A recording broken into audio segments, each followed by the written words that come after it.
eu sou a professora de Ciências Leonora Batista Campos.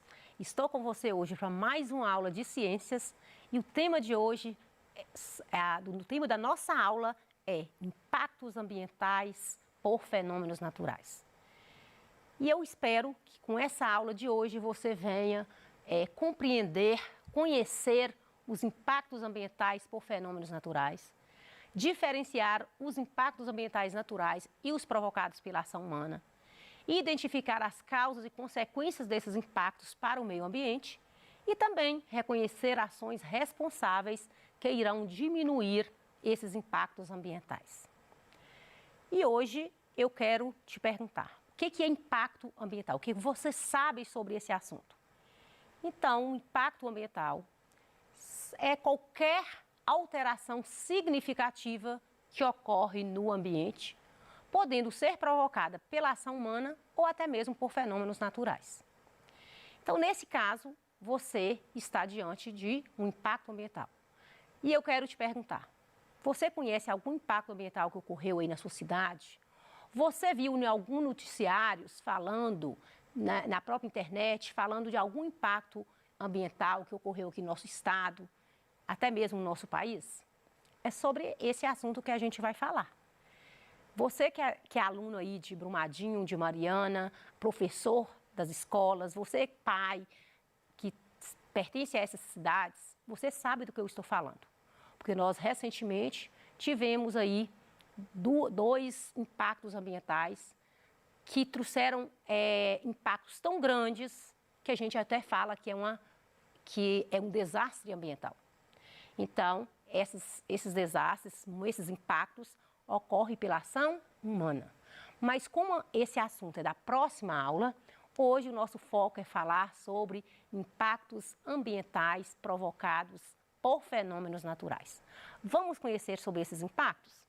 Então, nós temos aí os furacões, terremotos, erupções vulcânicas, tsunamis, inundações, tempestades. Vamos falar um pouco de cada um. E, lógico, você vai observar que tem alguns desses fenômenos, desses impactos por fenômenos naturais, que não é muito comum você ver aqui no nosso país, que você sabe muito porque você pesquisa, você interage aí com os noticiários e você conhece sobre eles. Mas no nosso país, muitos impactos desses aí não acontecem. Então vamos aí, você já presenciou na sua cidade tempestades, inundações, que é ocasionada por fenômenos naturais. Embora, às vezes, é um fenômeno natural que proporciona algum impacto, mas às vezes, mesmo ele sendo um fenômeno natural, não quer dizer que ele também, as ações humanas, não venham potencializar as consequências desse impacto, mesmo ele sendo natural, que é isso que a gente vai abordar aqui na aula de ciências no dia de hoje. Então, vamos hoje falar um pouquinho sobre os furacões. Você já ouviu falar em furacão? Como é que ele forma? Onde forma? Já aconteceu furacão aqui no Brasil? O que você sabe sobre isso? Então, vamos conhecer um pouco mais para você entender melhor. Então, o furacão, eu posso dizer que é um sistema de movimentação do ar. Mas para você entender furacão, eu quero que você pense comigo sobre o vento, a formação primária do vento. Então, vamos entender aqui. O vento, ele forma da mais alta pressão para a mais baixa. Numa zona aí de baixa pressão, o que vai acontecer? O ar fica mais agitado e tende a subir para as partes superior da atmosfera. Então, esse ar subindo para a atmosfera, a tendência é que o que está mais denso no alto da atmosfera tende a descer. Então, esse deslocamento do ar nós chamamos de vento. E, logicamente, quando acontece o vento, ocorre em uma baixa pressão, porque a movimentação do ar, ela faz diminuir a pressão. Então, quanto maior for a pressão, maior é a velocidade do vento. Então, vamos aí entender um pouco mais sobre os furacões. Geralmente, para formar um furacão, é necessário uma velocidade aí de 119 km por hora, acima. E também, geralmente, ele forma nas zonas dos oceanos, com a temperatura da água de 27 graus. é uma tempestade tropical, onde corresponde a um sistema de baixa pressão. Vamos entender sobre isso aqui. Então, ocorrendo a água dos oceanos, por ela estar aí na temperatura de 27 graus ou mais, ela vai ocorrer o processo de evaporação. Essa evaporação ela vai ocorrer mais rápido, ela vai ocorrer mais intensa. E se ocorreu a evaporação, vai ocorrer também o aumento da umidade do ar. Esse vapor de água ele sobe para a atmosfera, lá ele vai condensar para formar as nuvens. E nesse processo aí de condensação, vai ocorrer também uma liberação de calor, uma liberação de energia. Ocorrendo aí esse movimento, né, do ar, logicamente que a pressão também vai diminuir. Então, a diferença, eu não falei aqui agorinha que quanto maior for a pressão, maior é a velocidade dos ventos. Então, aí nós podemos falar que tem o furacão. Então, para ter um furacão, é preciso ter água quente, acima de 27 graus. É preciso ter grande umidade do ar, pelo processo de evaporação. Evaporou, umidade do ar aumenta. É necessário ter aí uma baixa pressão. Então, essa zona de baixa pressão, ela forma aí o furacão. Então, esse furacão, ele vem do aumento da evaporação das águas, da formação das nuvens, do calor liberado pela condensação da água e também do movimento do ar, que vai reduzir a pressão, aí você está diante de um furacão. O Brasil, ele é um país, né, que nós não temos indícios de furacão por causa da temperatura da água. Mas isso aí, ocorreu uma exceção aí, quando a gente pensa aí no furacão que aconteceu em 2004 em Santa Catarina.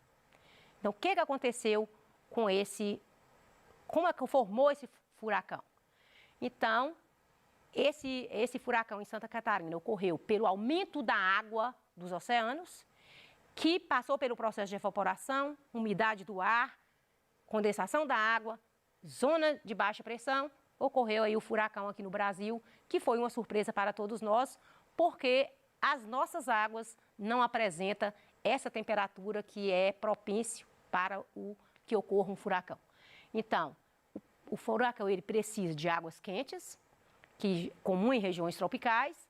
Esse furacão que ocorreu em Santa Catarina em 2004, atingiu o estado de Santa Catarina numa velocidade aí de 150 km por hora.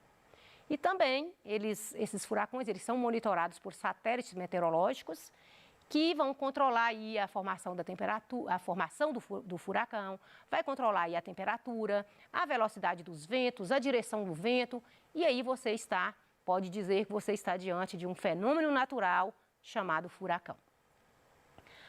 Outro fenômeno natural que você já ouviu muito falar também é o terremoto. O terremoto, ele surge através do atrito, do choque entre as placas tectônicas. Então, para falar de terremoto, eu quero que você relembre comigo algo que você já aprendeu, que são as camadas internas da Terra. Você já aprendeu que a Terra ela é constituída por 3 camadas: crosta terrestre, manto e núcleo.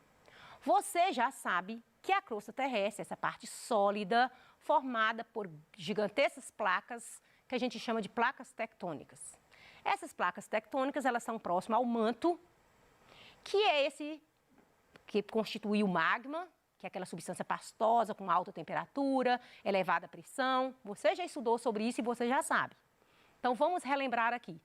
O magma no interior da Terra, ele tem elevada temperatura, ele tem alta pressão e ele movimenta. E o movimento do magma ali dentro do interior da Terra é um movimento circular. E quando ele movimenta, ele vai ocorrer o quê? O atrito entre essas placas, o choque entre essas placas tectônicas.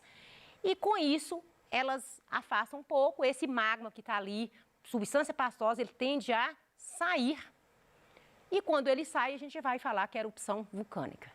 Então, tanto a erupção vulcânica e tanto os terremotos, eles surgem através do movimento das placas tectônicas que estão aí na crosta terrestre. Então, essa energia liberada, né? Quando sai aí os terremotos, eles liberam grande quantidade de energia provocada por esses tremores aí na crosta terrestre. E existe uma escala para medir a intensidade de um terremoto que a gente chama de escala Richter. Ela mede a intensidade de um terremoto. Então, você já aprendeu que o terremoto, ele surge pelo movimento das placas tectônicas. Ocorreu o choque entre essas placas por causa do movimento do magma no centro da Terra. Então, movimentou o magma, essas placas se chocaram e aí ocorre aí o terremoto e a saída desse magma que a gente chama de erupção vulcânica. A erupção vulcânica, ela também é um fruto dessa movimentação das placas tectônicas, como eu já te disse, e é esse extravasamento do magma, é a saída do magma para fora, que é aquela lava que vai originar os vulcões. E aí a gente pensa aí que como que esse vulcão, o que que ele libera? Ele vai liberar aí grande quantidade de gases tóxicos, muita poeira, muito calor, muita temperatura. Então, essa erupção vulcânica, ela surge aí com elevada temperatura, muito calor e muitos elementos, muitos gases tóxicos que libera pela erupção vulcânica. Agora vamos falar de outro fenômeno natural que você também já assistiu sobre ele. Nós, graças a Deus, não temos aqui no Brasil, né, que é o tsunami. Então, o que é o tsunami? O tsunami também ele ocorre no fundo do mar por causa do choque entre as placas tectônicas, que a gente chama, na verdade, quando essas placas elas se chocam no fundo do mar, nós chamamos de maremoto.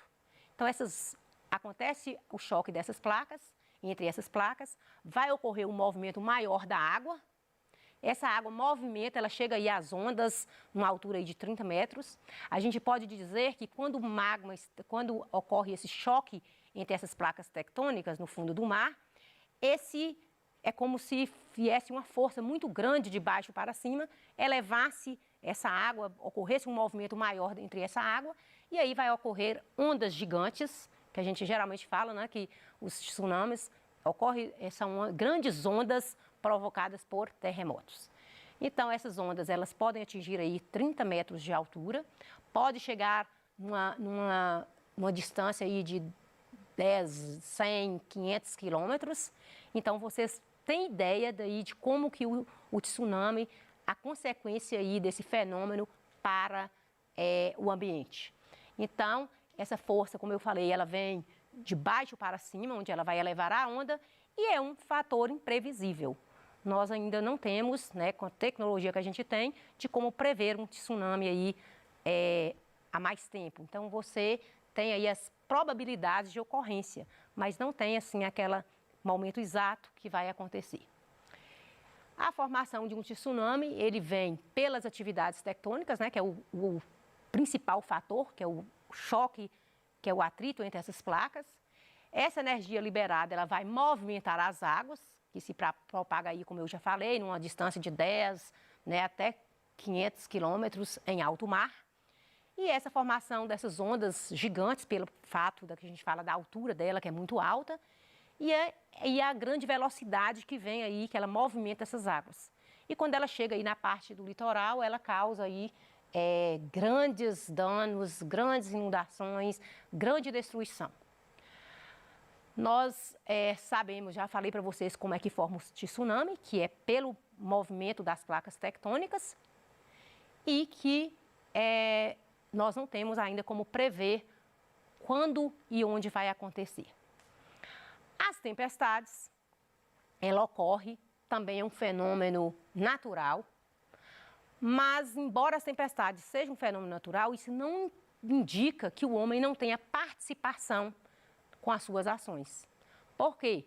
Porque as tempestades, elas são um grande volume de chuva, elas hoje com o aquecimento global, que nós já estudamos aqui na nossa aula de ciências, nós já falamos aqui do aquecimento global, nós já falamos do agravamento do efeito estufa. Então, esse aquecimento global, ele vai logicamente agravar aí essas condições climáticas, ele altera toda a climatologia e com certeza aí hoje a gente tem muito maior incidência de tempestade do que talvez antes. Então, essas tempestades, elas causam grandes estragos, porque geralmente ela vem acompanhada de fortes ventos. E esse ano, por exemplo, nós presenciamos aqui no nosso estado aí tempestades que destruíram casas, que destruíram, desabaram muitos locais aí com mortes, né? A gente viu aí grandes danos aí que as tempestades surgiram aí no nosso estado e provocaram aqui. E a gente vê que essas tempestades, mesmo ela sendo um fenômeno natural, ela tem também ação humana junto. E esse volume de água, né, que é muito grande, quando a tempestade vem, geralmente aquelas nuvens escuras, muito vento e muita água, um volume a mais, muito maior de água do que uma chuva normal. Essas tempestades, elas trazem também as inundações. As inundações, elas ocorrem por um grande volume de água. Isso impacta o meio ambiente, porque você sabe que, de acordo ao volume de água, nem sempre, principalmente os grandes centros, têm estrutura para receber um volume de água. Será que nas grandes cidades nós estamos preparados aí para receber grande volume de água que vem de uma forma natural, que não tem como você, que eu, controlar a chuva? Então, ela vem, de fato, ela chega até nós e, às vezes, ela vem com estragos, assim, muito intensos. E quando você observa uma tempestade, as inundações, você vai perceber que, às vezes, o homem tem responsabilidade nesse fenômeno, no efeito dele na natureza. Ele não tem controle da tempestade, mas, às vezes, as ações dele no ambiente contribuem para que venha ter umas consequências muito mais drásticas, como, por exemplo, o entupimento dos bueiros através dos lixos. O lixo, ele entope os bueiros, não tem por onde a água escoar, e com isso vem as inundações. Sabemos que nos grandes centros aí a gente tem aí muito concreto, pouca árvore, pouco solo exposto, então essa água vem, ela não tem como infiltrar no solo, então ela vai ser, não tem para onde ela sair, então ela vai passar aí por inundações. É preciso que você conheça mais sobre esse assunto, você pesquise, você investigue, vai aí, faça mais pesquisas sobre o furacão, sobre os tsunamis, sobre os terremotos, sobre a erupção vulcânica. Pesquise mais aí sobre esse efeito da tempestade, das inundações aí na sua cidade. E eu trouxe aqui para você algumas atividades que você vai poder praticar, que você vai poder interagir mais com o que você aprendeu. Vamos lá. As enchentes não são problemas graves, nos quais, principalmente nos grandes centros, como eu já falei, todos os anos essa ocorrência deixa muitas pessoas desabrigadas e, por vezes, até fazem vítimas fatais.